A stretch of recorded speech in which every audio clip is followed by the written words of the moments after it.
Assalamualaikum warahmatullahi wabarakatuh. Perkenalkan, nama saya Muhammad Iqbal dari ITB Nobel Makassar akan menjelaskan tentang perilaku organisasi.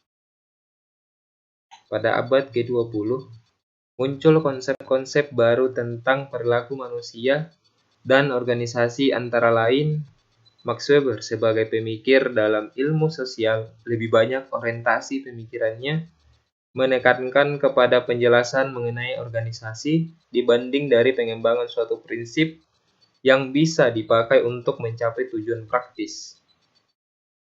Buku yang sangat terkenal hasil karya Henry Fayol adalah Administrasi Industri dan Umum.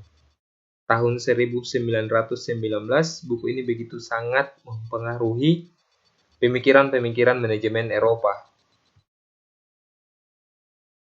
Frederick Winslow Taylor dari Amerika Serikat mengemukakan prinsip-prinsip manajemen ilmiah sebagai tujuan dari gerakannya. Perkembangan sejarah berikutnya ditandai dengan gerakan hubungan kemanusiaan. Gerakan ini dalam praktik manajemen memberikan penekanan pada kerjasama dan semangat kerja atau moral karyawan. Penekanan ini dapat digolongkan ke dalam aspek hubungan kemanusiaan.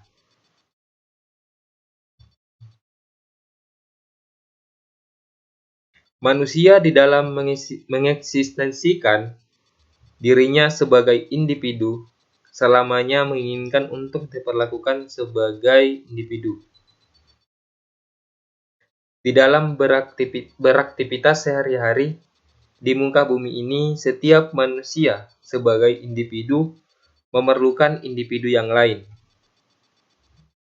Pada hakikatnya, setiap manusia sebagai individu, maka di dalam beraktivitas di dalam masyarakat menginginkan untuk hidup secara harmonis bersama individu yang lain. Kester E. Burnett 1938 mengemukakan tentang organisasi adalah sistem kerjasama antara dua orang atau lebih. Edwin B. Flipo menyatakan bahwa organisasi adalah sistem hubungan antara sumber daya yang memungkinkan pencapaian sasaran. James Demany berpendapat bahwa organisasi adalah setiap bentuk kerjasama untuk pencapaian tujuan bersama dalam Jatmiko 2003. Gito Sudarmo 2000 mengemukakan pengertian organisasi adalah suatu sistem yang terdiri dari pola aktivitas kerjasama yang dilakukan secara teratur dan berulang-ulang oleh sekelompok orang untuk mencapai suatu tujuan. Nawawi 2000 menyatakan pendapatnya tentang pengertian organisasi dari dua segi, yaitu pengertian organisasi secara statis dan dinamis. Paradigma dalam aliran ini mendapat kritikan tajam karena memperlakukan manusia dalam organisasi seperti mesin, kurang manusiawi. Organisasi dilihat seperti sebagai suatu proses mekanistik. Kreativitas, inisiatif, dan partisipasi anggota tidak dihargai sama sekali. Dalam organisasi perkembangannya telah dan mengalami perubahan paradigma, yaitu paradigma klasik, paradigma human, dan paradigma kolaborasi.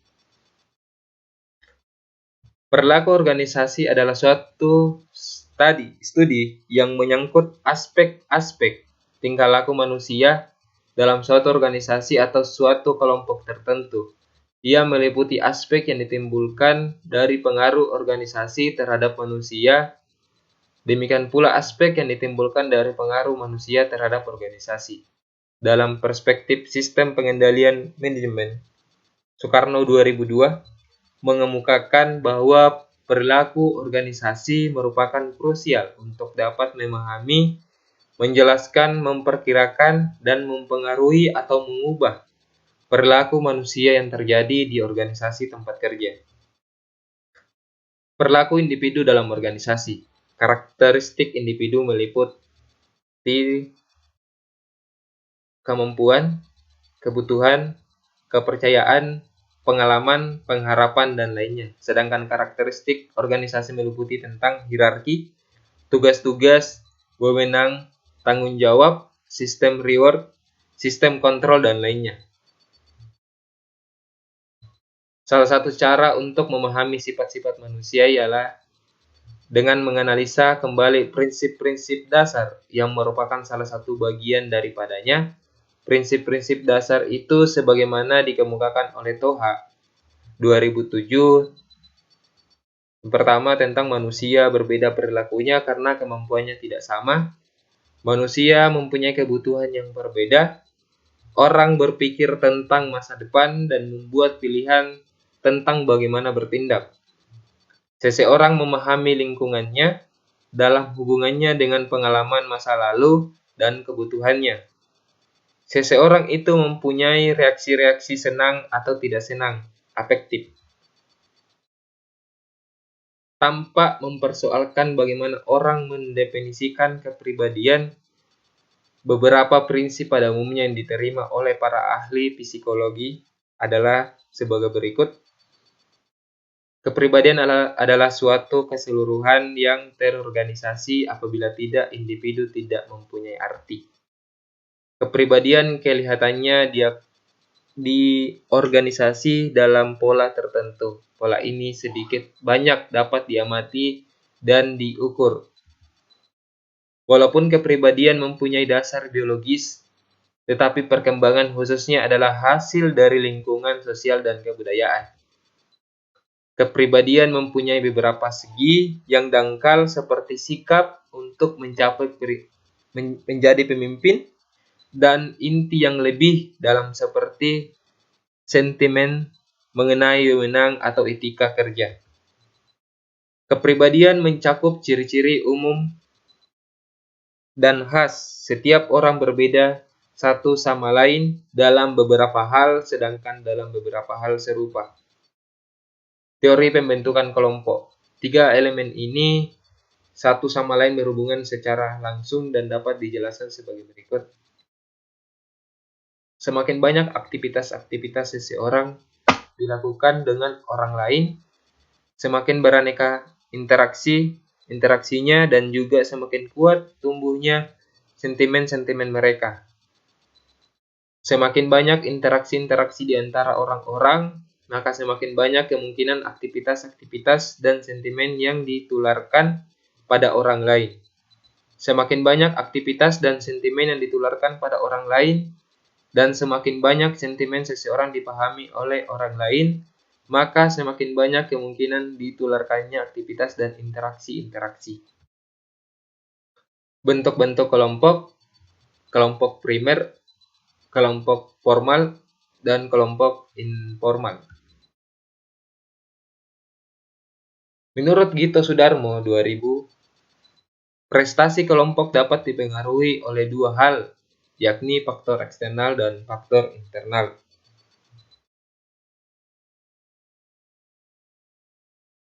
Menurut Sigit 2003, nilai ialah keyakinan yang bertahan lama mengenai suatu yang dianggap berharga, worthwhile, penting, importance, mempunyai arti, meaningful, diinginkan, desirable, dan diprioritaskan, preferable. Robbins 2001 menyatakan bahwa nilai adalah suatu modus perilaku atau keadaan akhir dari eksistensi yang khas, lebih disukai secara pribadi atau sosial daripada suatu modus perilaku atau keadaan yang berlawanan. Dengan demikian, nilai dapat diartikan suatu yang diinginkan, penting, dan memiliki arti sehingga diperjuangkan untuk direalisasikan. Norma adalah nilai, tetapi nilai belum tentu berbentuk norma. Norma adalah nilai secara yang umum diterima oleh suatu masyarakat, perkumpulan orang atau organisasi, dan dijadikan pedoman bagi masyarakatnya. Nilai yang sudah menjadi norma mengandung janji hadiah dan ancaman atau sanksi. Orang-orang berperilaku sesuai dengan norma, menerima hadiah berupa diterima oleh masyarakatnya, diberi pujian dan rasa kepuasan, sedangkan mereka yang melanggar dicaci maki atau dikenakan hukuman. Etika berasal dari bahasa Yunani ini yaitu ethos, yang artinya kebiasaan atau watak, sedangkan moral dari bahasa Latin mos jamak mores, yang artinya cara hidup atau kebiasaan.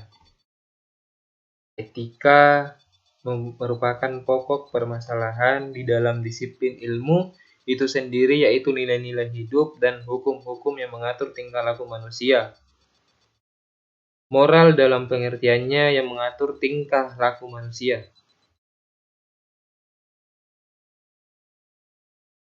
Sikap adalah keteraturan perasaan dan pikiran seseorang dan kecenderungan terhadap aspek lingkungannya.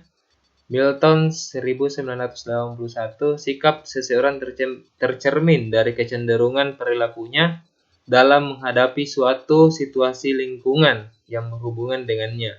Sigit 2003 menyatakan bahwa sikap adalah tanggapan respons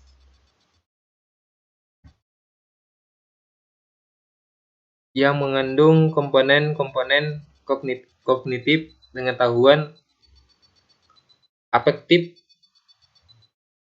sejauh mana penilaiannya terhadap objek, dan konaktif, kecenderungan untuk berbuat yang dilakukan oleh seseorang terhadap sesuatu objek atau stimulus dari lingkungannya. Ada beberapa definisi dari kepuasan kerja yang diberikan oleh para ahli. Anuraga 1998, yaitu kepuasan kerja merupakan penilaian dari pekerja, yaitu seberapa jauh pekerjaan secara keseluruhan memuaskan kebutuhannya. Kepuasan kerja berhubungan dengan sikap dari karyawan terhadap pekerjaannya itu sendiri. Situasi kerja, kerjasama antara pimpinan dan sesama karyawan. Kepuasan kerja merupakan sikap umum yang merupakan hasil dari beberapa sikap khusus terhadap faktor-faktor pekerjaan, penyesuaian diri, dan hubungan sosial individu di luar kerja. Kepuasan kerja pada dasarnya adalah security feeling, rasa aman. Faktor-faktor kepuasan kerja, kesempatan untuk maju, keamanan kerja, gaji, manajemen kerja, kondisi kerja, pengawasan, supervisi, faktor intrinsik dari pekerjaan, komunikasi, aspek sosial dalam pekerjaan, fasilitas komunikasi.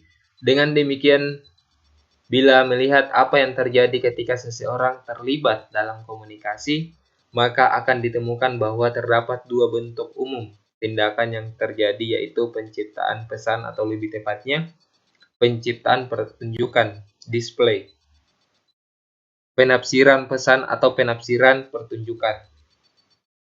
Budaya organisasi adalah seperangkat asumsi, nilai dan norma yang dikembangkan dalam organisasi dan telah menjadi perilaku para anggota organisasi di dalam mengatasi berbagai permasalahan yang terjadi di dalam maupun di luar organisasi. Nilai budaya adalah nilai yang dibudayakan, artinya nilai yang digunakan oleh suatu organisasi dalam jangka relatif lama sebagai norma atau pedoman bagi para anggota organisasi dalam berperilaku masalah. Termasuk nilai yang dibudayakan ialah keyakinan dan ideologi. Itulah penjelasan tentang perilaku organisasi. Terima kasih. Assalamualaikum warahmatullahi wabarakatuh.